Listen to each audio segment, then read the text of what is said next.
ಮಹಿಳಾ ಮಹಾಜಗದ್ಗುರುಗಳು ಧರ್ಮ ಕ್ರಾಂತಿಯ ಧೀರ ಯೋಗಿಣಿಯಾದಂತಹ ಡಾಕ್ಟರ್ ಮಾತೆ ಮಹಾದೇವಿ ತಾಯಿಯವರನ್ನು ಹೃತ್ಕಮಲದಲ್ಲಿ ಧ್ಯಾನಿಸಿಕೊಳ್ಳುತ್ತಾ, ವಿಶ್ವದ ತೃತೀಯ ಮಹಿಳಾ ಮಹಾಜಗದ್ಗುರು ಡಾಕ್ಟರ್ ಮಾತೆ ಗಂಗಾದೇವಿ ತಾಯಿಯವರನ್ನು ಹೃತ್ಕಮಲದಲ್ಲಿ ಪ್ರಾರ್ಥಿಸಿಕೊಳ್ಳುತ್ತಾ, ಶರಣ ಬಂಧುಗಳೇ, ಶ್ರಾವಣ ಮಾಸದ ಈ ಪವಿತ್ರ ಸಮಾರಂಭದಲ್ಲಿ ತಾವೆಲ್ಲರೂ ಸಹ ಭಾಗಿಯಾಗಿ ಈ ಪ್ರವಚನಾಮೃತವನ್ನು ಕೇಳ್ತಾ ಇರುವಂಥ ಎಲ್ಲ ಶರಣ ತಂದೆ ತಾಯಿಗಳೇ, ಮುದ್ದು ಮಕ್ಕಳೇ, ಹಾಗೂ ಇವತ್ತಿನ ದಿನ ಅನ್ನದಾಸೋಹದ ಕಾಯಕವನ್ನು ನಿರ್ವಹಿಸ್ತಾ ಇರುವಂಥ ಸವಿತಾ ಸಂಗಯ್ಯ ಅಲ್ಲ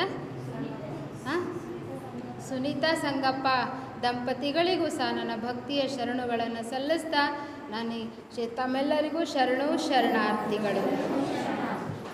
ಮೊದಲನೆಯ ದಿನ ನಾವೇನು ನೋಡಿದ್ವಪ್ಪ ಅಂದರೆ ಶ್ರವಣ ಮಾಸ ಅಂದರೆ ಏನು, ಶ್ರವಣ ಮಾಸದಲ್ಲಿ ಏನೇನೆಲ್ಲ ನಾವು ಮಾಡ್ತೀವಿ ಅನ್ನೋದನ್ನು ನೀವು ತಿಳ್ಕೊಂಡ್ರಿ. ಎರಡನೇ ದಿನ ಏನು ಕೇಳಿದ್ರಿ, ಪ್ರವಚನ ಅಂದರೆ ಏನು, ಪ್ರವಚನದ ವೈಶಿಷ್ಟ್ಯ ಏನು, ಪ್ರವಚನದಲ್ಲಿ ಏನೆಲ್ಲವನ್ನು ನಾವು ಅರಿಬೋದು ಅನ್ನೋದನ್ನು ತಿಳ್ಕೊಂಡ್ವಿ. ಮೂರನೇ ದಿನ ಏನು ತಿಳ್ಕೊಂಡ್ವಿ, ಧರ್ಮ ಅಂದರೆ ಏನು, ಧರ್ಮದ ಆಯಾಮಗಳ ಬಗ್ಗೆ ನೀವಿನ್ನೂ ಈಗ ತಿಳ್ಕೊಳ್ತಾ ಇದ್ದೀರಾ. ಧರ್ಮದಲ್ಲಿ ಅನೇಕ ವಿಧಗಳನ್ನು ನಾನು ನಿನ್ನೆ ನಿಮ್ಗೆ ಹೇಳಿದ್ದೆ. ನೈಜ ಧರ್ಮ, ನ್ಯಾಯ ಧರ್ಮ, ಮೈತ್ರಿ ಧರ್ಮ, ಸದ್ಧರ್ಮ, ಮಾನವ ಧರ್ಮ, ರಾಷ್ಟ್ರ ಧರ್ಮ, ವಿಶ್ವಧರ್ಮ ಅಂಥೇಳಿ ಇಷ್ಟೆಲ್ಲ ಧರ್ಮಗಳಲ್ಲಿ ವಿಧಗಳಿದ್ದಾವೆ. ಅವ್ನು ಧರ್ಮವಂತರಿ, ಅವ್ನು ಪುಣ್ಯಾತ್ಮರಿ ಅಂತ ಅಂತೀವಿ. ಆಮೇಲೆ ನಿಮ್ಮ ಮನೆಗೆ ಏನಾರು ನಿಮ್ಮ ಹೆಂಡತಿ ತಪ್ಪು ಮಾಡಿದ್ರೆ ನಿನ್ನ ಧರ್ಮ ನೀನು ಪಾಲಿಸು ಅಂತ ಬೈತೀರ, ಹೌದಿಲ್ಲ? ನಿಮ್ಮ ಮಕ್ಳು ಏನಾರು ತಪ್ಪು ಮಾಡಿದ್ರೆ ನಿನ್ನ ಧರ್ಮ ನೀನು ಪಾಲಿಸು, ಇನ್ನೊಬ್ರಿಗೆ ಬೋಧನೆ ಮಾಡೋಕ್ಕೆ ಬರಬೇಡ. ಅಂದರೆ ಹೆಜ್ಜೆಗೂ ಧರ್ಮ ಅನ್ನುವಂಥ ಪದವನ್ನು ನಾವು ಬಳಸ್ತಾ ಇದ್ದೀವಲ್ವಾ. ಹಾಗಾಗಿ ನೈಜ ಧರ್ಮ ಅಂತಂದರೆ ಏನು ಅನ್ನೋದು ನಿನ್ನೆ ನೋಡಿದ್ವಿ. ನೈಜ ಧರ್ಮ ಅಂದರೆ ಗಾಳಿ ಬೀಸುತ್ತೆ, ನೀರು ಹರಿಯುತ್ತೆ, ಬಿಸಿಲು ಬರುತ್ತೆ, ಇದಕ್ಕೆಲ್ಲ ನೈಜ ಧರ್ಮ ಅಂತ ಕರಿತೀವಿ. ಅವನು ತುಂಬ ಕೋಪಿಷ್ಟ, ಅವನು ತುಂಬ ಶಾಂತ ಅಂಥೇಳಿ ಅವ್ರ ಸ್ವಭಾವನ ನೋಡಿ ಅವರಿಗೆ ಹೇಳ್ತೀವಲ್ಲ, ಅದಕ್ಕೆ ಸ್ವಭಾವ ಧರ್ಮ ಅಂತ ಕರಿತೀವಿ. ಮೂರನೇದು ಯಾವ್ದು ಹೇಳಿದ್ದೆ ಮೂರನೇದು ಶಿವಾನಿ ಯಾವುದು? ನೀನು ಹೇಳು. ನೋಟ್ಸ್ ಮಾಡ್ಕೋಬೇಕು, ಸ್ಕೂಲಲ್ಲಿ ನೋಟ್ಸ್ ಮಾಡ್ಕೊಳ್ಳಲ್ಲ. ಇದೆಲ್ಲ ನಿಮ್ಮದು ಇದು ಸ್ಪಿರಿಚುವಲ್ ಕ್ಲಾಸ್, ಇದು ಆಧ್ಯಾತ್ಮಿಕವಾದಂಥ ತರಬೇತಿ ಇದು. ಮೂರನೇದು ಯಾವುದಪ್ಪ ಅಂತಂದರೆ ನ್ಯಾಯ ಧರ್ಮ ಅಂತೇಳಿ. ನ್ಯಾಯ ಧರ್ಮ ಅಂತಂದ್ರೇನು, ಅವ್ರವ್ರ ಕೆಲಸನ ಅವ್ರವ್ರು ಮಾಡೋದು. ಈಗ ನೀ ತಂದೆ ತಾಯಿ ಕೆಲಸ ತಂದೆ ತಾಯಿ ಮಾಡೋದು, ಮಕ್ಕಳ ಕೆಲಸ ಮಕ್ಕಳು ಮಾಡೋದು. ಮಕ್ಕಳಿಗೆ ತಂದೆ ತಾಯಿಗಳು ಅವ್ರ ಮುಂದೆ ನೋಡ್ಕೊಳ್ಳಿ ಬಿಡಲಿ, ಅವ ಚರಂಡಿಗಟ್ಟಲಿ ಮನೆಗಾರ ಇಟ್ಕೊಳ್ಳಿ, ಸಾಕೋದು ತಂದೆ ತಾಯಿಗಳ ಕರ್ತವ್ಯ. ಅವ್ರವ್ರ ಕೆಲಸ ಅವ್ರವ್ರು ಮಾಡಬೇಕು. ಇದಕ್ಕೆ ನಾವೇನಂತ ಕರಿತೀವಿ, ನ್ಯಾಯ ಧರ್ಮ ಅಂತ ಕರಿತೀವಿ. ಉದಾಹರಣೆಗೆ ನಾನು ಅನೇಕ ಸಲ ನಿಮಗೆ ನಿನ್ನೆ ಕೊಟ್ಟಿದ್ದೆ. ಇನ್ನು ನಾವು ಮೊದಲು 4ನೇದು ಮತ್ತು 5ನೇದಾಗಿ ಏನಪ್ಪ ಅಂದರೆ ಮೈತ್ರಿ ಧರ್ಮ. ಮೈತ್ರಿ ಧರ್ಮ ಅಂತಂದರೆ ಏನು? ಈಗ ನೋಡಿ, ದೊಡ್ಡವರು ಚಿಕ್ಕವರು ಸಣ್ಣವರು ಅಂತಿರ್ತಾರೆ. ನಾವು ದೊಡ್ಡವರಿಗೆ ಗೌರವಿಸಬೇಕು. ಆಮೇಲೆ ನಮ್ಮ ಸಮವಯಸ್ಸಿನವ್ರಿಗೆ ಸ್ನೇಹದಿಂದ ಇರಬೇಕು. ಚಿಕ್ಕವ್ರಿಗೆ ಏನು ಮಾಡಬೇಕು, ಪ್ರೋತ್ಸಾಹ ಪ್ರೀತಿಯನ್ನು ಕೊಡಬೇಕು. ಈ ರೀತಿಯಾಗಿ ನಮ್ಮ ಕರ್ತವ್ಯವನ್ನು ಮಾಡೋದು. ಈಗ ಅನೇಕ ಜನಗಳಿಗೆ ದೊಡ್ಡವ್ರ ಮುಂದೆ ತಲೆಬಾಗಿ ನಡಿಬೇಕು ಅನ್ನೋದೇ ಗೊತ್ತಿರಲ್ಲ, ಶಡ್ಕೊಂಡು ಓಡಾಡ್ತಾ ಇರ್ತಾರೆ. ಮನೆಗೆ ದೊಡ್ಡವ್ರು ಬಂದಿರ್ತಾರೆ, ಹಿರಿಯರು ಬಂದಿರ್ತಾರೆ, ಅವ್ರಿಗೆ ಹೇಗೆ ಸ್ವಾಗತ ಮಾಡಬೇಕು ಅನ್ನೋದು ಗೊತ್ತಿರೋದಿಲ್ಲ. ಬಂದರೆ ಬರ್ರಿ ಒಳಗೆ ಬರ್ರಿ ಕುತ್ಕೊಳ್ರಿ ಅನ್ನಲ್ಲ, ಅಮ್ಮ ಯಾರೋ ಬಂದರು ನೋಡು ಅಂತ ಹೇಳ್ತಾರೆ ಈಗಿನ ಮಕ್ಕಳು. ಈಗ ಇನ್ನೂ ಭಾಳ ಬೆಂಗಳೂರು ಸಿಟಿಯಲ್ಲಿ ಹೋಗ್ರಿ ನೀವು, ಕಿಟಿಗೆ ಬಾಗಿಲು ತೆಗೆದು ಯಾರ್ರೀ ನೀವು, ಯಾರು ಬೇಕಿತ್ರಿ ನೀವು ಅಂತ ಕೇಳ್ತಾರೆ. ಇಂಥವ್ರಿಗೆಲ್ಲ ನೋಡಿದು ಮುಂದೆ ಬರ್ತಾರೇನೋ ಅಂತ ಗೊತ್ತಿತ್ತೇನೋ. ಬಸವಣ್ಣನವರು ಹೇಳಿದ್ದಾರೆ, ಹೇಳಿ ಬಂದಿರಿ ಹದುಳವಿದ್ದೀರೆ ಎಂದರೆ ನಿಮ್ಮ ಮೈಸೂರಿ ಹಾರಿ ಹೋಗುವುದೇ, ಕುಳ್ಳಿರೆಂದರೆ ನಿಮ್ಮನ್ನೆಲ್ಲ ಕುಳಿ ಹೋಗುವುದೇ, ಒಡರೇ ನುಡಿದರೆ ಶಿರ ಹೊಟ್ಟೆ ಒಡೆಯುವುದೇ, ಕೊಡಲಿಲ್ಲದಿದ್ದರೊಂದು ಗುಣವಿಲ್ಲದಿದ್ದರೆ ಕೆಡಹಿ ಮೂಗ ಕೊಯ್ಯದೆ ಮಾವನೇ ನಮ್ಮ ಕೂಡಲ ಸಂಗಮ ದೇವ. ಎಚ್ಚರಿಕೆ ಕೊಡ್ತಾ ಇದ್ದಾರೆ. ಏನು ಅಂದರೆ, ಯಾರಾದರೂ ಬಂದರೆ ಏನ್ರಿ ಬರ್ರಿ ಕೂತ್ಕೊಳ್ರಿ, 1-2 ದಿನ ಇರ್ರಿ ಮನೆಯಲ್ಲಿ, ಆರಾಮ್ ಮಾಡ್ಕೊಂಡು ಹೋಗ್ರಿ ಅಂತ ಅನ್ನಲೇ ಇಲ್ಲ ಅಂದರೆ ನಿಮ್ಮ ಮನೆಗೆ ಮೈ ಮೇಲಿರೋ ಒಡವೆ ಬಿದ್ದೋಗುತ್ತಾ, ಮಾಂಗಲ್ಯ ಸರ ಹರಿದು ಹೋಗುತ್ತಾ, ನಕ್ಲೆಸ್ ಸರ ಏನಾದ್ರು ಕಳ್ಚೋಗುತ್ತಾ? ಏನೂ ಇಲ್ಲ. ಮನೆಗೆ ಬಂದವ್ರಿಗೆ ಕೂತ್ಕೊಳ್ರಿ, ಸ್ವಲ್ಪ ಟೀ ಕಾಫಿ ನೀರು ತಗೊಳ್ರಿ, ವಿಶ್ರಮಿಸ್ರಿ ಅಂತಂದರೆ ಸೋಫಾ ಸೆಟ್ ಏನಾದರೂ ಹರಿದೋಗುತ್ತಾ, ಅಥವಾ ನೆಲ ಏನಾದರೂ ತೂತು ಬೀಳುತ್ತಾ? ಏನೂ ಇಲ್ಲ. ಕೊಡಲಿಲ್ಲದಿದ್ದರೊಂದು ಮನೇಲಿ 10-15 ದಿನ ಇಟ್ಕೊಂಡು ನೀವು ಗೀಸ್ತಿಯಲ್ಲಿ ಪಾಲು ಮಾಡಿ ಕೊಡದೆ ಹೋದ್ರು ಅಷ್ಟೇ ಉಳೀತು. ಭಕ್ತಿಯಿಂದ ಪ್ರೀತಿಯಿಂದ 1-2 ಮಾತನಾಡಿಸ್ರಿ, ಅಲ್ಲಿ ಪರಮಾತ್ಮ ಇದ್ದಾನೆ. ಪ್ರೀತಿಯಲ್ಲಿ ಪರಮಾತ್ಮ ಇದ್ದಾನೆ, ದ್ವೇಷದಲ್ಲಿ ಪರಮಾತ್ಮ ಇಲ್ಲ. ಅದಕ್ಕೇ ನಾವು ದೊಡ್ಡವರು ಬಂದಾಗ ಮಕ್ಕಳಾದಂಥವರು ಗೌರವಿಸಿ ಅವರನ್ನು ಸ್ವಾಗತ ಮಾಡಬೇಕು. ಅತಿಥಿ ದೇವೋ ಭವ ಅಂತೇಳಿ ಅವರನ್ನು ಸತ್ಕರಿಸೋದು ಮಕ್ಕಳ ಕರ್ತವ್ಯ ಆಗುತ್ತೆ. ಅನೇಕ ಜನ ಅವರು ಯಾವುದೇ ರಂಗದಲ್ಲಿ ದೊಡ್ಡವರು ಇರ್ಬೋದು, ವಯಸ್ಸಲ್ಲೇ ದೊಡ್ಡವರಿರಲಿ, ಹಣದಲ್ಲೇ ದೊಡ್ಡವರಿರಲಿ, ಗುಣದಲ್ಲೇ ದೊಡ್ಡವರಿರಲಿ, ಒಂದು ಅಧಿಕಾರದ ಸ್ಥಾನಮಾನದಲ್ಲಿ ದೊಡ್ಡವರಿರಲಿ, ಯಾವುದೇ ರಂಗದಲ್ಲಿ ದೊಡ್ಡವರಿದ್ರೂ ಸಹ ಗೌರವ ಕೊಡಬೇಕು. ಅವ್ರು ಮೂಗಿನೇರಕ್ಕೆ ಮಾತನಾಡೋದು ತಪ್ಪು. ಏನು ಮಹಾ ಅಂತೇಳಿ ಅಂದರೆ ನೀ ಮಾಡಿ ತೋರಿಸು, ಗೊತ್ತಾಗುತ್ತೆ. ಗೊತ್ತಾಯ್ತಾ? ನೀ ಮಾಡಿ ತೋರಿಸು, ಅವಾಗ ಗೊತ್ತಾಗುತ್ತೆ ಅವರಷ್ಟು ಸ್ಥಾನಕ್ಕೆ ಏರಿದ್ದಾರೆ ಅಂದರೆ ಎಷ್ಟು ಕಷ್ಟಪಟ್ಟು ಏರಿರ್ತಾರೆ ಅನ್ನೋದು ಅವ್ರಿಗೆ ಗೊತ್ತಿರುತ್ತೆ. ಅದಕ್ಕೆ ದೊಡ್ಡವರಿಗೆ ಗೌರವವನ್ನು ಕೊಟ್ಟರೆ ಅವರಲ್ಲಿರೋವಂಥ ಪ್ರೀತಿ ನಿಮಗೆ ಧಾರೆ ಎರಿತಾರೆ, ಅವರಲ್ಲಿರುವಂಥ ವಿದ್ಯೆ ನಿಮಗೆ ಧಾರೆ ಎರಿತಾರೆ. ಗೊತ್ತಾಯ್ತಾ? ಈಗ ಆಕಳ ಇದೆ ಅಪ್ಪ, ಆಕಳು ದುಬ್ಬದ ಮೇಲೆ ಕುತ್ಕೊಂಡು ಹಾಲು ಕೊಡು ಅಂದರೆ ಕೊಡ್ತತ್ತೇನು? ಇಲ್ಲ, ಕಾಲದ ಕೆಳಗಡೆ ಕುತ್ಕೊಂಡು ಕರಿಬೇಕು, ಅವಾಗ ಅದು ಹಾಲು ಕೊಡುತ್ತೆ. ಅದಕ್ಕೆ ವಿದ್ಯಾ ವಿನಯ ಸಂಪನ್ನೆ ಏನು ಹೇಳ್ತಾ ಇದ್ದಾರೆ? ವಿದ್ಯಾ ವಿನಯ ಸಂಪನ್ನೆ. ಎಲ್ಲಿ ವಿನಯ ಇದೆಯೋ ಅಲ್ಲಿ ವಿದ್ಯೆ ನಿಮ್ಮನ್ನು ಹುಡುಕೊಂಡು ಬರುತ್ತೆ. ಯಾರೇ ದೊಡ್ಡವರಿರಲಿ ಗೌರವಿಸೋದನ್ನು ನಾವು ಕಲಿಬೇಕು ಅನ್ನೋದು ಮೈತ್ರಿ ಧರ್ಮ. ಇನ್ನು ಚಿಕ್ಕವರಿದ್ದಾರಪ್ಪ, ನಿಮ್ಮ ಸಮ ವಯಸ್ಸಿನವರು, ಅವರು ನಿಮ್ಗೆ ಇನ್ನೂ ಭಾಳ ಬುದ್ಧಿವಂತರಾಗಿ ಬೆಳೀತಾ ಇದ್ದಾರೆ. ಮುಂದಿನ ವರ್ಷ ನೀವು ಮತ್ತೊಬ್ಬರು ಹೊಸೊಬ್ಬರನ್ನ ಪ್ರವಚನ ಕರೆಸ್ತೀರಿ, ನಮಗಿನ್ನೂ ಚೆನ್ನಾಗಿ ಅವರು ಪ್ರವಚನ ಹೇಳಿದ್ರು ಅಂದ್ರೆ ನಾ ಖುಷಿ ಪಡಬೇಕು. ಹಬ್ಬ ಲಾಡ್ಗೆರಿ ಶರಣರು ಎಂಥ ಸೌಭಾಗ್ಯ ಒದಗಿ ಬಂತು, ಈ ವರ್ಷ ನಾನು, ಮುಂದಿನ ವರ್ಷ ಮತ್ತೊಬ್ಬರು, ಹೀಗೆ ಖುಷಿ ಪಡಬೇಕು. ನಮ್ಮ ಸಮಾನರು ನಮಗಿನ್ನ ಮೀರಿ ಬೆಳೀತಾ ಇದ್ದಾರೆ ಅಂದರೆ ಕಾಲೆಳೆದು ಜಗ್ಗಬಾರ್ದು.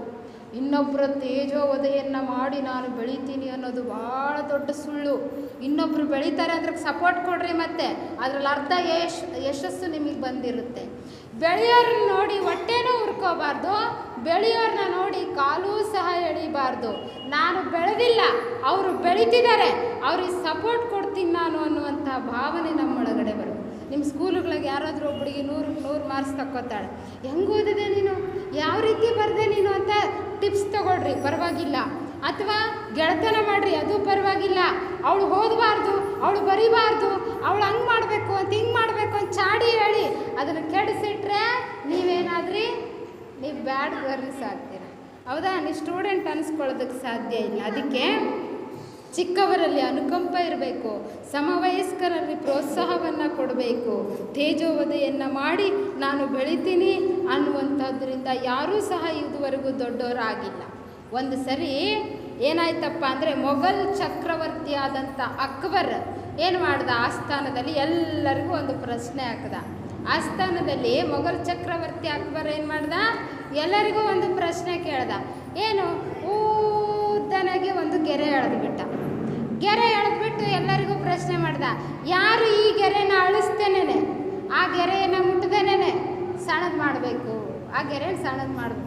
ಎಲ್ಲರಿಗೂ ಪರಿಶಾಣ ಆಗೋದ್ರು. ಅಲ್ಲ, ಈ ಗೆರೆನ ಮುಟ್ಟಂಗಿಲ್ಲ, ಅಳಿಸಂಗಿಲ್ಲ, ಈ ಗೆರೆ ಹೆಂಗೆ ಸಣ್ಣದು ಮಾಡೋದು? ಎಲ್ಲರೂ ಸುಮ್ಮನೆ ಆಗಿಬಿಟ್ರು.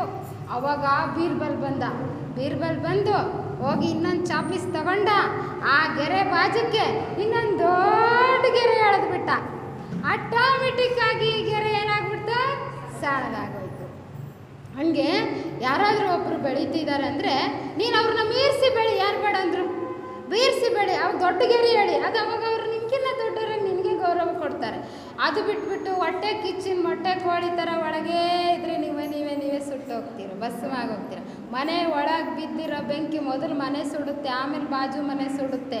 ಹೌದಿಲ್ಲ? ಅದಕ್ಕೆ ಬಸವಣ್ಣನವ್ರು ಹೇಳಿರೋದು, ಮನೆಯೊಳಗಣ ಕಿಚ್ಚು ಮನೆಯ ಸುಟ್ಟಲ್ಲದೆ ನೆರೆ ಮನೆಯ ಸುಡುವುದೇ ಕೂಡಲ ಸಂಗಮ ದೇವ. ನಿಮ್ಮ ಮನೆ ಒಳಗಿರೋ ಬೆಂಕಿ ನಿಮ್ಮನ್ನೇ ಸುಡುತ್ತೆ. ಅದಕ್ಕೆ ಇನ್ನೊಬ್ಬರ ಹೇಳಿಕೆಯನ್ನು ನೋಡಿ ಕುದಿಬಾರ್ದು ಮನಸ್ಸಲ್ಲಿ ಅನ್ನುವಂಥದ್ದು ಈ ವಚನದಲ್ಲಿ. ಅದಕ್ಕೆ ನಾವೇನು ಹೇಳಿದ್ವಿ, ಧರ್ಮ ಅಂದ್ರೇ ಬಿದ್ದವ್ರನ್ನ ಎತ್ತೋದು. ಯಾವುದೇ ರಂಗದಲ್ಲಿ ಬಿದ್ದಿರಲಿ, ಆರ್ಥಿಕವಾಗಿ ಬಿದ್ದಿರಲಿ, ಸಾಮಾಜಿಕವಾಗಿ ಬಿದ್ದಿರಲಿ, ಯಾರಾದರೂ ಹೊಟ್ಟೆ ಕಿಚ್ಚಿನಿಂದ ಬಿದ್ದಿರಲಿ, ಉದ್ದೇಶಪೂರ್ವಕವಾಗಿ ಬಿದ್ದಿರಲಿ, ಅಥವಾ ಯಾರಾದರೂ ದೂಕಿ ಬಿದ್ದಿರಲಿ, ಅಥವಾ ಬಡತನದ ಬೇಗೆಯಲ್ಲಿ ಬೆಂದು ಬಿದ್ದಿರಲಿ, ಸಮಾಜದ ಶೋಷಣೆಗೆ ಒಳಗಾಗಿ ಬಿದ್ದಿರಲಿ, ಯಾವುದೇ ರಂಗದಿಂದ ಅವನು ಬಿದ್ದಿದ್ರು ಎತ್ತುವಂಥದ್ದೇ ಧರ್ಮದ ಕರ್ತವ್ಯ ಅಂಥೇಳಿ ನಾವಿಲ್ಲಿ ಧರ್ಮ ರಕ್ಷತಿ ರಕ್ಷತಃ ಯಾರು ಧರ್ಮವನ್ನು ರಕ್ಷಣೆ ಮಾಡ್ತಾರಲ್ಲ ಅವರಿಗೆ ಧರ್ಮ ರಕ್ಷಣೆ ಮಾಡುತ್ತೆ ಅನ್ನುವಂಥದ್ದು ನಾವು ನೋಡ್ತಾ ಇದ್ದೀವಿ. ಅದಕ್ಕೆ ಧಾರಣಾ ಧರ್ಮ ಮಿಥ್ಯಾವು, ಯಾರು ಧರಿಸುತ್ತಾರೋ ಅದಕ್ಕೆ ನಾವು ಧರ್ಮ ಅಂಥೇಳಿ ಕರಿತಾ ಇದ್ದೀವಿ. ವ್ಯಕ್ತಿ ಸಮಷ್ಟಿ ಎರಡರನ್ನೂ ಎತ್ತಿ ಹಿಡಿಯೋದ್ರಿಂದ ಧರ್ಮ ನಮಗೊಂದಕ್ಕೊಂದು ಇದು ನಮಗೆ ಕೊಡುಗೆಯನ್ನೇ ಕೊಡುತ್ತೆ ಅನ್ನುವಂಥದ್ದು ನಿನ್ನೆಯ ದಿನ ನಾವು ನೋಡಿದ್ವಿ.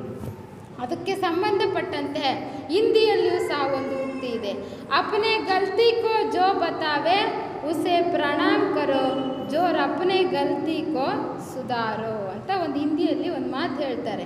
ಏನಪ್ಪ ಇದರ ಅರ್ಥ ಅಂದರೆ, ಯಾರು ತಮ್ಮ ತಪ್ಪನ್ನು ಹೇಳುವರೋ ಅವರಿಗೆ, ಯಾರು ತಮ್ಮ ತಪ್ಪನ್ನು ಹೇಳುವರೋ ಅವರಿಗೆ ನಮಸ್ಕರಿಸಬೇಕು. ಈಗ ನೀವು ಹಿಂಗಿದೆಯಾ, ನೀ ಸುಳ್ಳು ಹೇಳ್ತೀಯಾ, ನೀ ಕೆಟ್ಟೋನಿದೆಯಾ, ನೀನು ಚಾಡಿಕೋರ ಇದೆಯಾ, ಅನೇಕ ಜನ ನಿಮಗೆ ಟೀಕೆ ಮಾಡ್ತಾರೆ, ನಿಂದೆ ಮಾಡ್ತಾರೆ, ಅಪವಾದ ಕೊಡ್ತಾರೆ. ಆವಾಗ ನಾವು ನೀನು ಕೆಟ್ಟೋ, ನನ್ನ ಬಗ್ಗೆ ನಿನಗೇನು ಗೊತ್ತು ಅಂತ ಜಗಳ ಮಾಡಬಾರ್ದು. ನೀನೇ ನನ್ನ ನಿಜವಾದಂತಹ ಗೆಳೆಯ, ನಿನ್ನಿಂದಲೇ ನನ್ನ ಅವಗುಣಗಳೇನು ಅಂತ ಗೊತ್ತಾಗಿದ್ದು. ಈ ಕನ್ನಡಿ ಹಿಡ್ಕೊಂಡ್ರೆ ನಿನಗೆ ಗೊತ್ತಾಗೋದು, ನಾವು ಈ ಬುತ್ತಿ ಹೆಂಗೆ ಹಚ್ಕೊಂಡಿನಿ, ಕನ್ನಡಕ ಹೆಂಗೆ ಹೊಟ್ಟೀನಿ, ಬೊಟ್ಟೆ ಹೆಂಗೆ ಇಟ್ಕೊಂಡಿನಿ, ಇಲ್ಲೆಲ್ಲ ಬೊಟ್ಟೆ ಇಟ್ಕೊಂಡಿರ್ತೀರಿ, ಹೌದಿಲ್ಲ? ಕನ್ನಡಿ ಹಿಡ್ದಾಗ ಅಯ್ಯೋ ಅಂತ ಮತ್ತೆ ಅಳಿಸ್ಕೊಂಡು ಸರಿಯಾಗಿ ಇಟ್ಕೋತೀರಿ. ಹಂಗೆ ನಮ್ಮ ಜೀವನದ ಕನ್ನಡಿ ಯಾರಪ್ಪ ಅಂದರೆ ನಮ್ಮ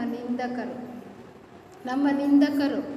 ಹೊಗಳರು ಒಳ್ಳೇದನ್ನ ಹೊಗಳಿ ಹಟ್ಟಕ್ಕೇರಿಸಿ ಒಂದಿನ ತಾಳಕ್ಕೆ ತಳ್ತಾರೆ. ಆದರೆ ನಿಂದಕರು ನಿಂದೆ ಮಾಡ್ತಾರಲ್ಲ, ನಮ್ಮ ದುರ್ಗುಣಗಳನ್ನು ಕೈ ತೋರಿಸಿ ಹೇಳಿ ಒಂದು ದಿನ ನಮ್ಗೆ ಒಳ್ಳೆಯರಾಗೋ ರೀತಿಯಾಗಿ ಮಾಡ್ತಾರೆ. ಅದಕ್ಕೆ ನಿಂದಕರಿರಬೇಕು ಜೀವನದಲ್ಲಿ ಅಂತೇಳಿ ಕಡ್ಕೊಳ್ಳಿ ಮಡಿವಾಳಪ್ಪವ್ರು ಒಂದು ಕಡೆ ಹೇಳ್ತಾರೆ ಭಾಳ ಚೆನ್ನಾಗಿ. ಅದಕ್ಕೆ ಬಸವಣ್ಣನವರು ಸಹ ಅಷ್ಟೇ, ಬೈದವರೆನ್ನ ಬಂಧುಗಳೆಂದೇ, ಯಾರು ಬೈತಾರೋ ಅವರೇ ನನ್ನ ನಿಜವಾದ ಬಂಧುಗಳು.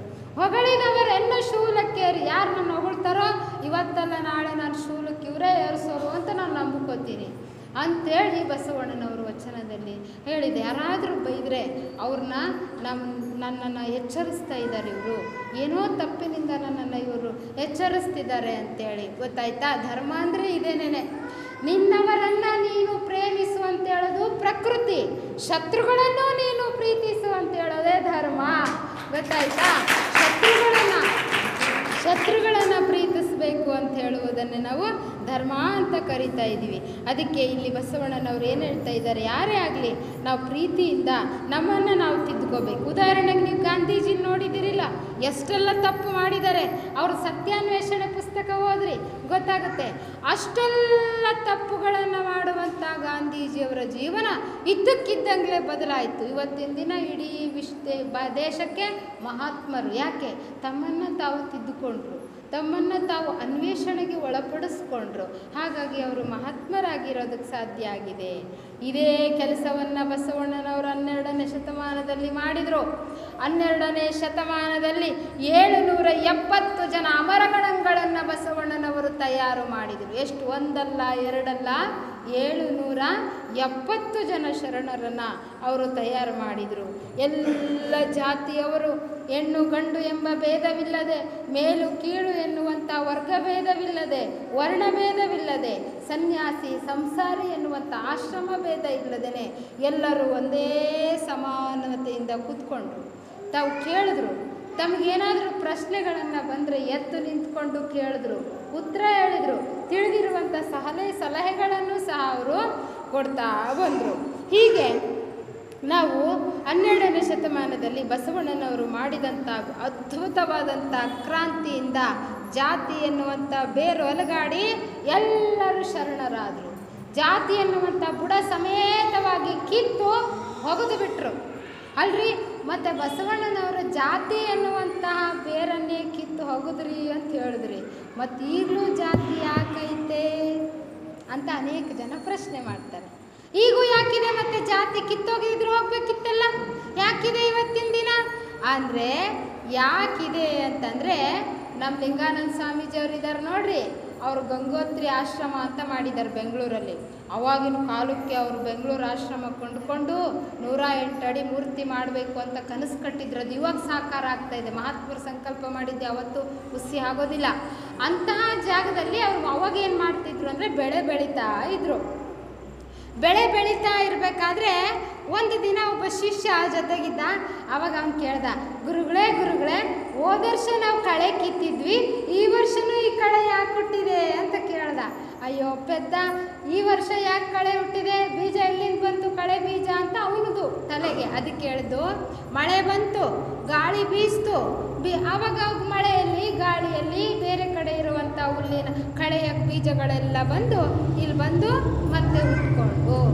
ಹಂಗೆ 12ನೇ ಶತಮಾನದಲ್ಲಿ ಬಸವಣ್ಣನವರು ಅಂಧಕಾರ, ಮೂಢನಂಬಿಕೆ, ಅಂಧಶ್ರದ್ಧೆ, ಜಾತೀಯತೆ ಅನ್ನುವಂತಹ ಬೇರು ಸಮೇತ ಕಳೆಯನ್ನು ಕಿತ್ತು ಒಗೆದಾಕಿದ್ರೂ ಸಹ ನಂತರದಲ್ಲಿ ಬಂದಂಥ ಸಂಪ್ರದಾಯವಾದಿಗಳು ಅವರೇನು ಮಾಡಿದರು, ಎಲ್ಲ ಬೀಜ ಅವರ ಮೂಲಕ ಗಾಳಿ ಬಿಸಿಲಿನ ಮೂಲಕ ಹೇಗೆ ಬಂತೋ ನೀರಿನ ಮೂಲಕ ಹಾಗೆ ಮತ್ತೆ ಜಾತಿ ಎನ್ನುವಂಥ ಕಳೆ ಚಿಗುರು ಹೊಡಿತು.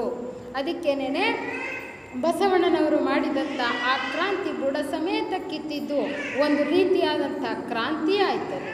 ಅನುಭವ ಮಂಟಪದಲ್ಲಿ ಬಸವಣ್ಣನವರು ಮಾಡಿದಂತಹ ಕ್ರಾಂತಿಗೆ 1,00,000 ಮೇಲೆ 96,000, ನೆನ್ಪಿಟ್ಕೋಬೇಕು ಈ ಸಂಖ್ಯೆ, 1,00,000 ಮೇಲೆ 96,000 ಶರಣರನ್ನು ಬಸವಣ್ಣನವರು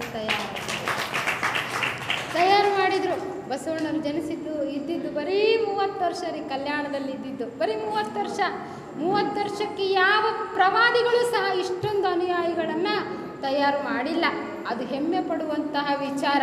ಹಾಗಾಗಿ ಬಸವಣ್ಣನವರ ಅನುಭವ ಮಂಟಪದಲ್ಲಿ ವೇಶ್ಯೆಯರೂ ಸಹ ಬಂದಿದ್ದರು.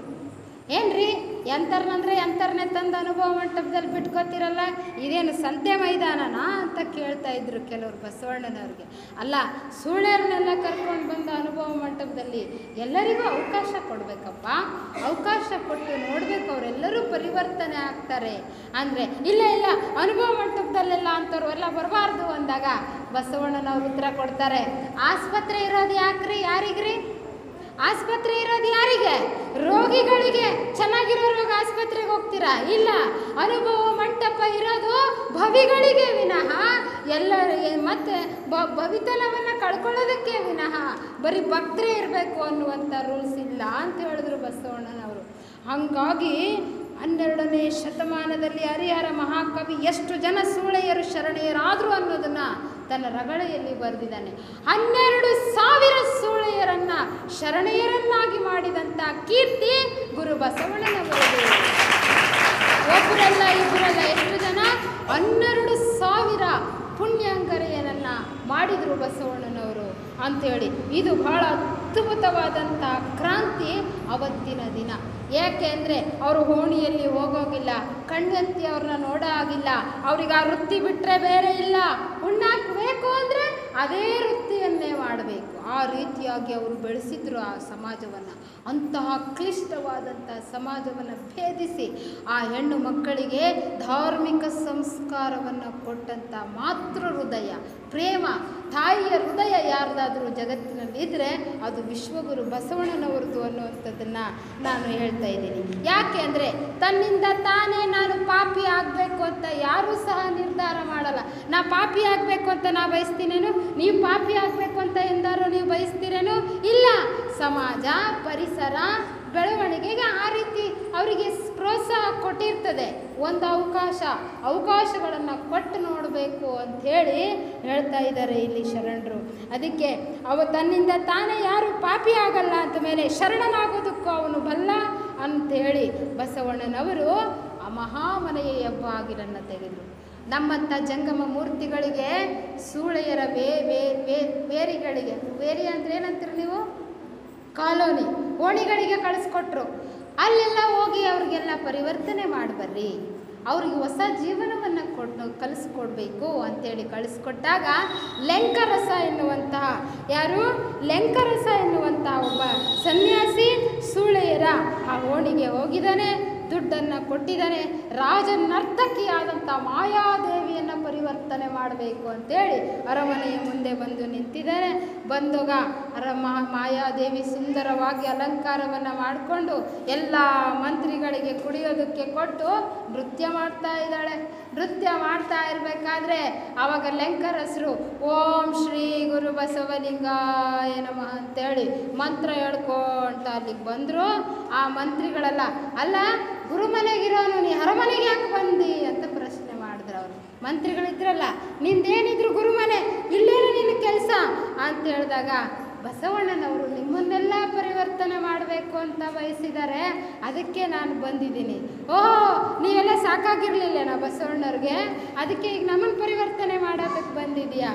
ನಾವು ನೀವು ಅನ್ನೋದು ಯಾರೂ ಇಲ್ಲ, ಎಲ್ಲರೂ ಸಹ ಉತ್ತಮವಾಗಿ ಜೀವನ ಮಾಡಬೇಕು ಅನ್ನೋದೇ ಬಸವಣ್ಣನವರ ಉದ್ದೇಶ ಅಣ್ಣನವರೇ ಅಂತೇಳಿ ಲೆಂಕರಸರು ಬಿಡಿಸಿ ಬಿಡಿಸಿ ಹೇಳಿದಾಗ ಅವಾಗ ಆ ಒಂದು ಮಾಯಾದೇವಿಯನ್ನು ಕರೆದು ಮಂಚಣ್ಣ ಕಿವಿ ಒಳಗಡೆ ಚಾಡಿ ಹೇಳ್ತಾ ಇದ್ದಾನೆ, ನೋಡು ಇವನೇನೋ ಪ್ಲ್ಯಾನ್ ಮಾಡ್ಕೊಂಡು ಬಂದಿದ್ದಾನೆ, ತಕ್ಕ ಪಾಠ ಕಲಿಸ್ಬೇಕು.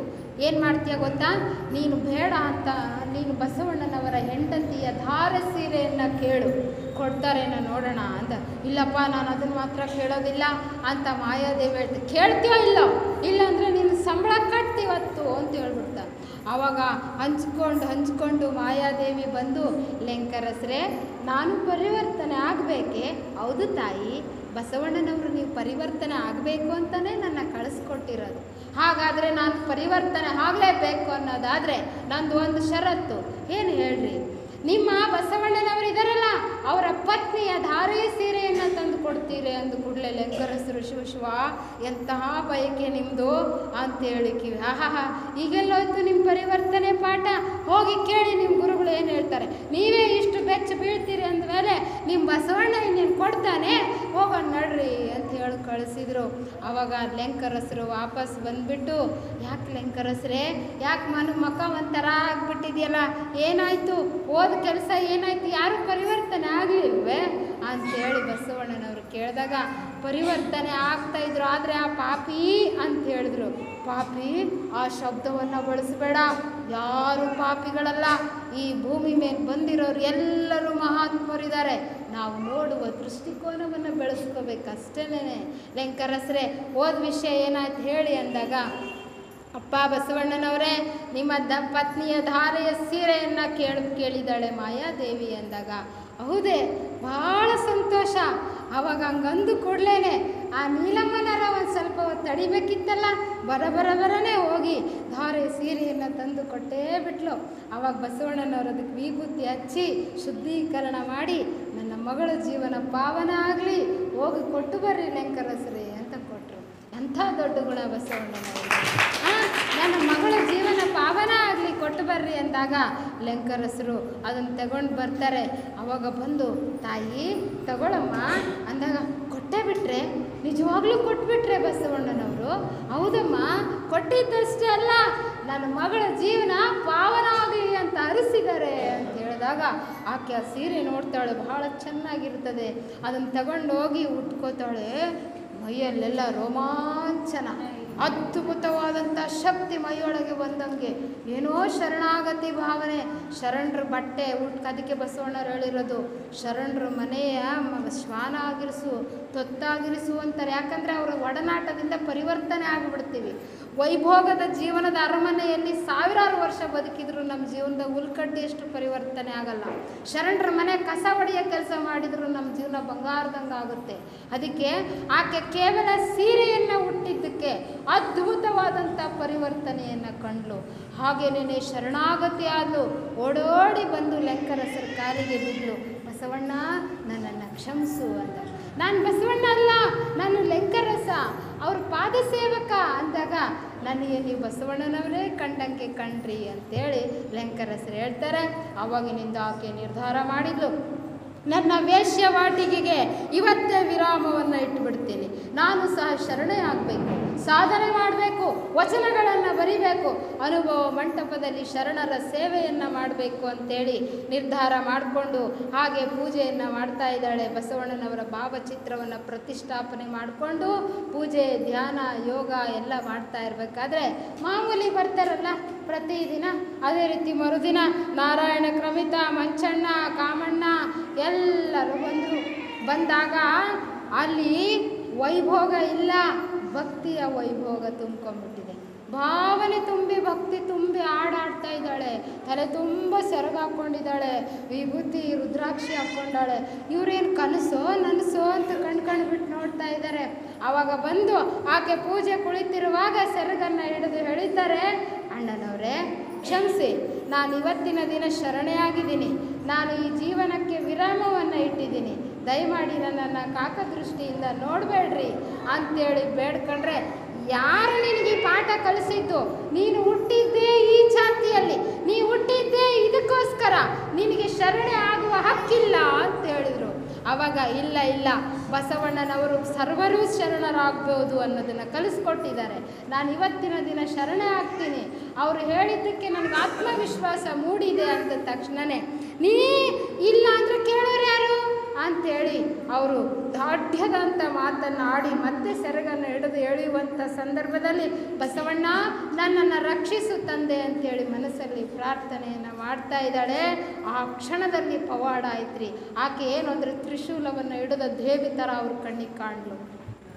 ದೇವಿ ಥರ ಹಿಡಿದಿರೋ ಕಂಡ ತಕ್ಷಣವೇ ತಾಯಿ ಜಗನ್ಮಾತೆ ಆದಿಶಕ್ತಿ ನನ್ನನ್ನು ಕ್ಷಮಿಸ್ಬಿಡು ಅಂಥೇಳಿ ಅವ್ರ ಕಾಲಿಗೆ ಬಿದ್ದು ವಾಪಸ್ ಹೋದರು. ಹೀಗೆ 12,000 ಶ್ವೇಶ್ಯರ ಜೀವನವನ್ನು ಪಾವನಗೊಳಿಸಿದರು ಗುರು ಬಸವಣ್ಣನವರು ಅನ್ನುವಂಥದ್ದನ್ನು ಒಂದು ಘಟನೆ ಅಷ್ಟೇ ನಿಮ್ಗೆ ಹೇಳಿದ್ದೀನಿ. ಹೀಗೆ ಸೂಳೆ ಸಂಕವೇ ಎನ್ನುವಂಥ ಒಬ್ಬ ಮಹಾನ್ ಶರಣೆ ವಚನಗಳನ್ನು ಬರೆದಿದ್ದಾರ್ರಿ. ಇವತ್ತಿನ ದಿನ ಯೂನಿವರ್ಸಿಟಿಯಲ್ಲಿ PhD ಮಾಡ್ತಾ ಇದ್ದಾರೆ. ಸೂಳೆ ಸಂಕವನ ವಚನಗಳಿಗೆ ಯೂನಿವರ್ಸಿಟಿಗಳಲ್ಲಿ PhD ಮಾಡ್ತಾ ಇದ್ದಾರೆ. ಒಬ್ಬ ಸೂಳೆಯಲ್ಲಿ PhD ಮಾಡಿದ ಡಿಗ್ರಿ ಗ್ರ್ಯಾಜುಯೇಟ್ ಸ್ಟೂಡೆಂಟಲ್ಲಿ. ಅದಕ್ಕೆ ಎಂಥವರಿಗೂ ಸಂಸ್ಕಾರ ಅನ್ನೋದು ಸಿಕ್ಕರೆ, ಧರ್ಮ ಅನ್ನೋದು ಸಿಕ್ಕರೆ ಜೀವನ ಎಷ್ಟು ಉನ್ನತ ಮಟ್ಟಕ್ಕೆ ಹೋಗುತ್ತೆ ಅನ್ನುವಂಥದ್ದು ಅನುಭವ ಮಂಟಪ ನಮ್ಮ ಕಣ್ಣ ಮುಂದೆ ಸಾಕ್ಷಿಯಾಗಿ ನಿಂತಿದೆ ಅನ್ನುವಂಥದ್ದು ನಾವು ನೋಡ್ತಾ ಇದ್ದೀವಿ. ಅಷ್ಟೇನೆಲ್ಲ ಈಗ ಧರ್ಮ ಅಂತ ಬೇಕು. ಹಾಗಾದರೆ ಧರ್ಮ ಅಂದರೆ ಏನೆಲ್ಲ ಇರುತ್ತೆ, ಧರ್ಮ ಏನೇನೆಲ್ಲ ಒಳಗೊಂಡಿರುತ್ತೆ, ಧರ್ಮದ ಲಕ್ಷಣಗಳು ಯಾವ್ಯಾವು ಅಂತ ಅನ್ನೋದಾದರೆ ತತ್ವಶಾಸ್ತ್ರದಲ್ಲಿ ಧರ್ಮಕ್ಕೆ 11 ಲಕ್ಷಣಗಳನ್ನು ಹೇಳ್ತಾರೆ. ಧರ್ಮ ಅಂತ ಅನಿಸ್ಕೋಬೇಕಂದ್ರೆ ಅದರಲ್ಲಿ ಎಷ್ಟಿರಬೇಕು? 11 ಲಕ್ಷಣಗಳು. ಮೊದಲನೇದೇನಪ್ಪ ಅಂದರೆ ಸಿದ್ಧಾಂತ, ಸಾಧನೆ, ದರ್ಶನಶಾಸ್ತ್ರ, ಸಂಸ್ಕಾರ, ಸಮಾಜಶಾಸ್ತ್ರ, ನೀತಿಶಾಸ್ತ್ರ, ಅರ್ಥಶಾಸ್ತ್ರ, ಸಂಸ್ಕೃತಿ, ಸಾಹಿತ್ಯ, ಪರಂಪರೆ ಇವೆಲ್ಲವನ್ನು ಕೊಡುವಂಥ ಒಬ್ಬ ಗುರು. ಇಷ್ಟೆಲ್ಲ ಇದ್ದರೆ ಮಾತ್ರ ಅದು ಧರ್ಮ ಅನಿಸ್ಕೊಳ್ಳೋದು, ಇಲ್ಲ ಆದರೆ ಅದು ಧರ್ಮ ಅನಿಸ್ಕೊಳ್ಳೋಕ್ಕೆ ಸಾಧ್ಯ ಇಲ್ಲ. ಏನು? ಸಿದ್ಧಾಂತ, ಸಾಧನೆ, ದರ್ಶನಶಾಸ್ತ್ರ, ಸಂಸ್ಕಾರ, ಸಮಾಜಶಾಸ್ತ್ರ, ನೀತಿಶಾಸ್ತ್ರ, ಅರ್ಥಶಾಸ್ತ್ರ, ಸಂಸ್ಕೃತಿ, ಸಾಹಿತ್ಯ, ಪರಂಪರೆ ಇವೆಲ್ಲವನ್ನು ಕೊಡುಗೆಯಾಗಿ ಕೊಡುವಂಥ ಒಬ್ಬ ಗುರು ಧರ್ಮಗುರು. ಇವೆಲ್ಲವನ್ನು ಎಲ್ಲಿ ಇರ್ತದೋ ಅದು ಪರಿಪೂರ್ಣ ಧರ್ಮ, ವಿಶ್ವಧರ್ಮ ಅನಿಸ್ಕೊಳ್ಳೋದು. ಈ ಒಂದೊಂದೇ ನಾನು ಮುಂದಿನ ದಿನಗಳಲ್ಲಿ ಹೇಳ್ತೀನಿ. ಈಗ ಅದ್ರ ಬಗ್ಗೆ ವಿವರಣೆ ಕೊಡೋದಿಲ್ಲ. ಆನಂತರ ಬರೋದು ಯಾವುದು? ಸದ್ಧರ್ಮ. ಮಿತಿ ಧರ್ಮ ಆಯಿತು, ನೈಜ ಧರ್ಮ ಆಯಿತು. ನೆಕ್ಸ್ಟ್ ಬರೋದು ಯಾವುದ್ರಿ? ಸದ್ಧರ್ಮ. ಸದ್ಧರ್ಮ ಅಂತಂದರೆ ಏನು ಅಂಥೇಳಿ ಈಗ ನೋಡಿ, 12ನೇ ಶತಮಾನದಲ್ಲಿ ಬಸವಣ್ಣನವರು ಬಂದರು. 12ನೇ ಶತಮಾನದಿಂದ ಆಚೆ ಪರಿಸ್ಥಿತಿ ಹೇಗಿತ್ತು ಅಂದರೆ ಕುಂಬಾರ ಕೆಲಸನೇ ಮಾಡಬೇಕು. ಅವನು ಭಾಳ ಬುದ್ಧಿವಂತ ಇರ್ಬೋದು, ಅದು ಲೆಕ್ಕಕ್ಕೆ ಬರೋದಿಲ್ಲ. ಅವನು ಕುಂಬಾರಿಕೆನೇ ಮಾಡಬೇಕು, ಮಡಿವಾಳ ಬಟ್ಟೆನೇ ಒಗಿಬೇಕು. ಅವನು IAS ಪಾಸ್ ಆಗುವಷ್ಟು ಶಕ್ತಿ ಅವನ ಹತ್ರ ಇದ್ದರೂ ಕೂಡ ಅವನು ಬಟ್ಟೆ ಒಗೆಯೋ ಕೆಲಸನೇ ಮಾಡಬೇಕು, ವೇಶ್ಯ ನೃತ್ಯನೇ ಮಾಡಬೇಕು. ಯಾಕೆಂದರೆ ಅವಳ ಕೆಲಸನೇ ಅದು. ಅವಳು ಅದಕ್ಕಿಂತ ಚೆನ್ನಾಗೆ ಒಬ್ಬ ಅಧಿಕಾರಿಯಾಗಿ ಬಲ್ಲಳು ಅನ್ನೋ ಶಕ್ತಿ ಆಕೆಗಿದ್ರೂ ಆಗೋ ಹಾಗಿಲ್ಲ. ಹಾಗೆ ಜಾತಿ ಆಧಾರಿತವಾಗಿರುವಂತಹ ಕಾಯಕಗಳು ಇದ್ದವು. ಯಾರು ಕುಂಬಾರರು, ಯಾರು ಮಡಿವಾಳರು, ಯಾರು ಒಕ್ಕಲಿಗರು, ಯಾರು ಅಂಬಿಗರು, ಅವ್ರ ಕೆಲಸ ಅಷ್ಟೇ ಮಾಡ್ಕೊಂಡು ಹೋಗ್ಬೇಕು. ಹೆಚ್ಚಿಗೆ ಮಾತಾಡೋಗಿಲ್ಲ, ಪ್ರಶ್ನೆ ಮಾಡೋ ಆಗಿಲ್ಲ. ಬ್ರಾಹ್ಮಣ ಮಾತ್ರ ಓದಬೇಕು, ಬರೀಬೇಕು, ಅವನು ಪೂಜೆ ಮಾಡಬೇಕು, ಪುರೋಹಿತ ಕೆಲಸವನ್ನು ಅವನು ಮಾಡ್ತಾ ಇದ್ದ. ಈ ರೀತಿಯಾಗಿ ಇದ್ದಂತಹ ಸಮಾಜವನ್ನು ಬಸವಣ್ಣನವರು ಬದಲಾಯಿಸಿದರು. ಯಾರಲ್ಲಿ ಯಾವ ಪ್ರತಿಭೆ ಇದೆ ಅವನ ಪ್ರತಿಭೆಗೆ ತಕ್ಕಂತೆ ಕೆಲಸ ಮಾಡಬೇಕು. ನೀ IAS ಪಾಸ್ ಆಗೋಕ್ಕೆ ನೀನು ಎಲಿಜಿಬಿಲಿಟಿ ಇದೆ ಅಂದರೆ IAS ಬರಿಬೇಕು. ನೀನು ಟೀಚರ್ ಆಗೋದಕ್ಕೆ ನಿನಗೆ ಎಲಿಜಿಬಿಲಿಟಿ ಇದೆ ಅಂದರೆ ನೀನು ಟೀಚರ್ ಆಗಬೇಕು. ಯಾಕೆಂದರೆ ನಿನ್ನಲ್ಲಿರುವ ಪ್ರತಿಭೆ ಸಮಾಜದಲ್ಲಿ ಸೇವೆಯಾಗಿ ಪರಿಣಮಿಸುತ್ತೆ. ನೀನು ಬಲವಂತವಾಗಿ ನಿನ್ನದೇ ಕೆಲಸವನ್ನು ಮಾಡೋ ಹಾಗಿಲ್ಲ. ನಿನ್ನ ಕೆಲಸವನ್ನು ಒಬ್ಬ ಬ್ರಾಹ್ಮಣ ಇರ್ಬೋದು, ಅವ್ನು ನಿನ್ನ ಕೆಲಸ ಕುಂಬಾರಿಕೆ ಮಾಡ್ಬೋದು, ಚಮ್ಮಾರಿಕೆ ಮಾಡ್ಬೋದು, ಆಮೇಲೆ ಅಂಬಿಗ ಕೆಲಸ ಮಾಡ್ಬೋದು. ಯಾರಿಗೆ ಯಾವ ಕೆಲಸ ಬರುತ್ತೋ ಅದನ್ನು ಮಾಡಬೇಕು. ಮಾಡಬೇಕೇ ವಿನಃ ಅವನು ಜಾತಿ ಆಧಾರಿತವಾಗಿ ಮಾಡಬಾರ್ದು ಅನ್ನುವಂಥದ್ದನ್ನು ಬಸವಣ್ಣನವರು ಮಾಡಿದರು, ಅದನ್ನು ತೋರಿಸಿದರು ಎಲ್ಲರಿಗೂ. ಮತ್ತೆ ಹೇಳ್ತಾ ಇದ್ದಾರೆ, ಎಲ್ಲ ಶರಣರ ಕಿವಿಗೆ ಒಂದು ಮಾತು ಹೇಳ್ತಾರೆ. ಏನು ಅಂದರೆ, ಮನುಷ್ಯನಿಗೆ 3 ಘಟಕಗಳು ಇದ್ದಾವೆ. ಒಂದು ಶರೀರ, ಇನ್ನೊಂದು ಮನಸ್ಸು, ಮೂರನೇದು ಯಾವುದ್ರಿ? ಯಾವುದು? ಇದು 4ನೇ ಸರಿ ರಿಪೀಟ್ ಆಗಿದೆ. ಮೂರನೇದು ಯಾವುದು? ನೀವೆಲ್ಲ ನೆನ್ಪಿಟ್ಕೋಬೇಕು. ಮತ್ತೆ ನಾನು ಇಲ್ಲಿ ಹೇಳಿದ್ದಿಲ್ಲಿ ಬಿಟ್ಬಿಟ್ರೆ ಏನು ಪ್ರಯೋಜನ? ಮೂರನೇದು ಯಾವುದು? ಆತ್ಮ. ಶರೀರ, ಮನಸ್ಸು ಮತ್ಯಾವುದು? ಆತ್ಮ. ಈ 3 ಘಟಕಗಳಿಂದ ಈ ಶರೀರ ಆಗಿದೆ. ಈ 3 ಘಟಕಗಳಿಗೆ 3 ರೀತಿಯಾದಂತಹ ಶಿಕ್ಷಣಗಳನ್ನು ಕೊಡಬೇಕು ಅಂತೇಳಿ ಬಸವಣ್ಣನವರು ಹೇಳಿದರು. ಈ ತನುವಿಗೆ, ಶರೀರಕ್ಕೆ ಅನ್ನವನ್ನು ಕೊಡಬೇಕು, ಕಾಯಕವನ್ನು ಮಾಡಬೇಕು. ಯಾರು ಕೂತ್ಕೊಂಡು ಉಣ್ಣಂಗಿಲ್ಲ, ಕಡ್ಡಾಯವಾಗಿ ದುಡಿಬೇಕು. ಯಾಕೆ ಊಟ ಮಾಡಲ್ಲೇನು? ದೇಶದಲ್ಲಿ ರೈತ ನಿಮಗೆ 3 ಹೊತ್ತು ಅನ್ನ ಹಾಕ್ತಾನಂದ್ರೆ ಅವ್ನು ಬೆವರು ಸುರಿಸಿರ್ತಾನೆ. ಅವ್ನ ಬೆವರಿಗೆ ನೀವು ಬೆಲೆ ಕಟ್ಟಬೇಕಲ್ಲ, ಹೌದಿಲ್ಲ? ಅವನ ಬೆರಿಗೆ ಅಂದರೆ ಎಲ್ಲರೂ ಕೂತ್ಕೊಂಡು ಊಟ ಮಾಡೋ ಹಾಗಿಲ್ಲ ಅಂತೇಳಿ ಬಸವಣ್ಣನವರು ಹೇಳಿದರು. ಏನು ಹೇಳಿದ್ರು? ತನುವಿನಿಂದ ಅನ್ನ ಊಟ ಮಾಡ್ತೀರಿ, ಕಾಯಕವನ್ನು ಮಾಡಬೇಕು. ಮನಸ್ಸಿಗೆ ಜ್ಞಾನ ಬೇಕು, ಹಂಗಾಗಿ ನೀವು ಅರಿವೆಯನ್ನು ಪಡಿಬೇಕು, ಶಿಕ್ಷಣವನ್ನು ಪಡಿಬೇಕು, ಗುರುಗಳ ಹತ್ರ ಮಠಗಳ ಹತ್ರ ಹೋಗಬೇಕು. ಲಲಿತ ಕಲೆ, ಆಮೇಲೆ ಕರಕುಶಲ ಕಲೆ, ಹೆಣ್ಮಕ್ಳು ಊದಿನ ಕಡ್ಡಿ ಮಾಡೋದು, ಕರ್ಪೂರ ಮಾಡೋದು, ಏನಾದರೂ ಒಂದು ಕೆಲಸದಲ್ಲಿ ತೊಡಗಿಸೋ ಜ್ಞಾನ ಬೇಕು. ಒಟ್ಟು ಮನಸ್ಸಿಗೆ ಏನು ಬೇಕು? ಜ್ಞಾನ ಬೇಕು. ಆತ್ಮಕ್ಕೆ ಏನು ಬೇಕು? ಆತ್ಮಕ್ಕೆ ಮುಕ್ತಿ, ಮೋಕ್ಷ, ಶಾಂತಿ ಬೇಕು. ಆತ್ಮಕ್ಕೆ ಮುಕ್ತಿ, ಶಾಂತಿ, ಮೋಕ್ಷ ಬೇಕಪ್ಪ ಅಂದರೆ ಪೂಜೆ, ಪ್ರಾರ್ಥನೆ, ಧ್ಯಾನ ಮಾಡಬೇಕು. ಪೂಜೆ, ಪ್ರಾರ್ಥನೆ, ಧ್ಯಾನ, ಈ 3 ಯಾರು ಬ್ಯಾಲೆನ್ಸ್ ಮಾಡ್ತಾರಲ್ಲ ಅವರು ಡಿಸ್ಟಿಂಕ್ಷನ್, ರ್ಯಾಂಕ್ ಸ್ಟೂಡೆಂಟ್. ಈ ಜೀವನದಲ್ಲಿ ಬಂದಿದ್ದಾರೆ ಅಂದರೆ ಅವ್ರು ರ್ಯಾಂಕ್ ಸ್ಟೂಡೆಂಟು ಅಂತ ತಿಳ್ಕೊಬೇಕು ನೀವು. ಈ ಕಡೆ ತನುವನ್ನು ಸಂಭಾಳಿಸ್ತಾರೆ, ಮನಸ್ಸನ್ನು ಸಂಭಾಳಿಸ್ತಾರೆ, ಆತ್ಮವನ್ನು ಸಂಭಾಳಿಸ್ತಾರೆ. ಗೊತ್ತಾಯ್ತಾ? ತನುವನ್ನು ಸೊರಗಿಸಲ್ಲ, ಅದು ಕಾಯಕ ಮಾಡಿಸ್ತಾರೆ, ಹೊತ್ತೊತ್ತಿಗೆ ಊಟ ಮಾಡ್ತಾರೆ. ಮನಸ್ಸಿಗೆ ಶಾಂತಿ, ನೆಮ್ಮದಿ, ಆತ್ಮಕ್ಕೆ ಪೂಜೆ, ಪ್ರಾರ್ಥನೆ, ಧ್ಯಾನ, 3 ಬ್ಯಾಲೆನ್ಸ್ ಮಾಡಿದರೆ ಈ ಜೀವನ ಅವನು ಗೆದ್ದ ಅನ್ನುವಂಥದ್ದು ಬಸವಣ್ಣನವರು. ಆ ಒಂದು ಪರಿಕಲ್ಪನೆಯಲ್ಲಿ ಬಸವಣ್ಣನವರು ಪ್ರಥಮ ಬಾರಿಗೆ ಕೊಟ್ಟಂತಹ ಕ್ರಾಂತಿಕಾರಕ ವಿಚಾರ ಯಾವುದು ಅಂದರೆ ಕಾಯಕವೇ ಕೈಲಾಸ. ವರ್ಕ್ ಈಸ್ ವರ್ಷಿಪ್, ಕಾಯಕವೇ ಕೈಲಾಸ. ಯಾಕೆ? ಬರೀ ಪೂಜೆ ಮಾಡೋನಿಗೆ ದೇವರು ಒಲಿತಾನೆ, ಹೋಮ ಅಭಿಷೇಕ ಮಾಡೋನಿಗೆ ದೇವರು ಒಲಿತಾನೆ, ಯಾತ್ರೆಗಳನ್ನು ಮಾಡೋನಿಗೆ ದೇವರು ಒಲಿತಾನೆ, ಜಾತ್ರೆಗಳಿಗೆ ಹೋಗೋನಿಗೆ ದೇವರು ಒಲಿತಾನೆ ಅಂತ ನಂಬಿಕೊಂಡಿದ್ದಂಥ ಕಾಲ 12ನೇ ಶತಮಾನದಿಂದ ಆಚೆ. ದೇವರೆಲ್ಲರಿಗೂ ಒಲಿಯಲ್ಲ. ಕುತ್ಕೊಂಡು ಪೂಜೆ ಮಾಡಿದ್ರೆ ಮಾತ್ರ, ದಾನ ಧರ್ಮ ಮಾಡಿದರೆ ಮಾತ್ರ, ಜಾತ್ರೆಗೆ ಹೋದರೆ ಮಾತ್ರ ದೇವರು ಒಲಿತಾನೆ, ಹೋಮವನ ಮಾಡಿದರೆ ದೇವರು ಒಲಿತಾನೆ ಅಂತ ನಂಬಿದ್ರು ಜನ. ಆದರೆ ಶ್ರೀ ಸಾಮಾನ್ಯ, ನನಗೆ ಪೂಜೆ ಮಾಡೋಕ್ಕೆ ಬರಲ್ಲ, ನಂಗೆ ಮಂತ್ರ ಹೇಳಕ್ಕೆ ಬರಲ್ಲ, ಜಾತ್ರೆಗೆ ದುಡ್ಡಿಲ್ಲ, ದೇವರು ನನಗೆ ಒಲಿಯಲ್ಲ, ನಾನು ಪಾಪಿ ಅಂತ ಅವನು ಕೊರಗ್ತಿದ್ದ, ಮಳಲ್ತಿದ್ದ, ಬೆಂಡಾಗ್ತಿದ್ದ, ಅಳುತ್ತಿದ್ದ, ಕರಿತಿದ್ದ. ಅವನ ಕಷ್ಟ ಯಾರು ಕೇಳೋರಿರಲಿಲ್ಲ. ಆದರೆ ಅವರೆಲ್ಲರ ಪರವಾಗಿ ಧ್ವನಿಯಾಗಿ ನಿಂತರು ಬಸವಣ್ಣನವರು. ಹೇಗೆ ನಿಂತರು ಅಂದರೆ ನೋಡ್ರಿ, ಕಾಯಕ ಮಾಡೋರಿಗೂ ದೇವರು ಒಲಿತಾನೆ. ಕಾಯಕವೇ ಕೈಲಾಸ. ಕೈಲಾಸ ಎಲ್ಲೋ ಆಕಾಶದ ಮೇಲಿಲ್ಲ, ಭೂಲೋಕ ಎಲ್ಲೋ ಪಾತಾಳದಲ್ಲಿಲ್ಲ. ಸತ್ಯವ ನುಡಿಯುವುದೇ ದೇವಲೋಕ, ಮಿಥ್ಯವ ನುಡಿಯುವುದೇ ಮೃತ್ಯುಲೋಕ. ಎಂತಹ ಸರಳವರಿ ಶರಣರ ಜೀವನ, ಎಂತಹ ಅದ್ಭುತವಾಗಿದೆ. ಕಣ್ಣಿಗೆ ಕಟ್ಟಿ ಮಾಟ ಮಾಡಿ ಮ್ಯಾಜಿಕ್ ಮಾಡಲಿಲ್ಲ. ನಿಮ್ಮ ಕಣ್ಣು ಮುಂದೆ ಇರೋ ಸತ್ಯವನ್ನು ನಿಮಗೆ ತೆರೆದು ತೋರಿಸಿದ್ರು, ಪರದೆಯನ್ನು ತೆರೆದು ತೋರಿಸಿದ್ರು. ಹೇಗಿದೆ ನೋಡ್ರಿ, ಸತ್ಯ ಯಾರು ಮಾತಾಡ್ತಾರೆ, ಯಾರು ಪ್ರಾಮಾಣಿಕವಾಗಿ ಜೀವನ ನಡೆಸ್ತಾರೆ, ಅವ್ರ ಕಣ್ಮುಂದೆನೇ ಕೈಲಾಸ ಐತಂತೆ. ಹೌದಾ? ಅದೇ ರೀತಿಯಾಗಿ ಶರಣರು ಎಲ್ಲರಿಗೂ ಕಾಯಕದ ಪರಿಕಲ್ಪನೆ. ಅದಕ್ಕೂ ಮುಂಚೆ ಕಾಯಕ ಎನ್ನುವಂಥದ್ದಕ್ಕೆ ಇಂಥ ದೊಡ್ಡ ಪಟ್ಟ ಯಾರೂ ಕಟ್ಟಿರಲಿಲ್ಲ. ಬಸವಣ್ಣನವರು ಕಾಯಕವನ್ನು ಪಟ್ಟಾಧಿಕಾರ ಮಾಡಿದರು. ನೀವು ಹೆಂಗೆ ರಾಜನನ್ನು ಸಿಂಹಾಸನದ ಮೇಲೆ ಕುಂಡ್ರಿಸಿ ಜಯ ಜಯ ಭೂಪೇಂದ್ರ ಮಹಾರಾಜನಿಗೆ ಜೈ ಅಂತ ಕೂಗ್ತಿರಲ್ಲ, ಹಂಗೆ ಬಸವಣ್ಣನವರು ಕಾಯಕ ಎನ್ನುವಂಥ ತತ್ವಕ್ಕೆ ಸಿಂಹಾಸನದ ಮೇಲೆ ಕುಂಡ್ರಿಸಿ ಅವರು ಜೈಕಾರ ಮಾಡಿಸಿದರು.